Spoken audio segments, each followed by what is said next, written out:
இதுல நம்ம தாத்தா அப்பா அவர்கள் முன்னாள் முதலமைச்சர் முத்துவேல் கருணாநிதி ஸ்டாலின் அவர்கள் வந்து என்ன பண்ணாரு, ஜீப் மேல ஏறி முடிச்சிட்டேன் ப்ரோ அப்படின்றாரு இல்லையா? அதே மாதிரி நம்மளால சட்டசபையில எல்லாத்தையும் முடிச்சிட்டாரு. என்ன தெரியும் இதுக்கான ரியாக்ஷன் என்னன்னு தெரியுங்களா?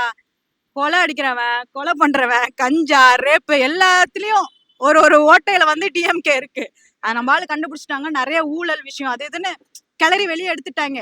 ஒருத்தனாவது அங்க வந்துட்டு சட்டசபையில நின்னு பேசினானா பாத்தீங்களா? எல்லா துண்டை காணும், துணியை காணும், எல்லாமே காணும்னு ஓடுறாங்க வெளியே. அந்த மாதிரிதான் இருக்கு. ஸோ நிறைய ஊழல்லாம் நடந்திருக்கு ப்ரோ. தமிழ்நாட்டுல முன்னாடியாவது வந்து 10 லட்சம் கோடி கடன், இப்ப எவ்வளவு இருக்கு பாத்தீங்களா? 13க்கு மேல இருக்கு. ஸோ அந்த மாதிரி கடன் வாங்கி வச்சுட்டு நீ வந்து ஆட்சிக்கு முன்னாள் முதலமைச்சரை தான் சொல்ற. ஆட்சிக்கு வந்ததுக்கு முன்னாடி நீ உன் குடும்ப மக்களுக்கு நல்லது செய்யல. அங்க வந்து உங்க வீட்டு குடும்பத்துக்கும் உன்னை சுத்தி உள்ளவங்களுக்கு தான் நீங்க நல்லது பண்ணீங்களே தவிர தமிழ்நாட்டு மக்களுக்கு 75 வருஷம் ஆண்ட கட்சிங்கிறவங்க ஒரு மண்ணும் புடுங்கல, ஒன்னும் பண்ணல.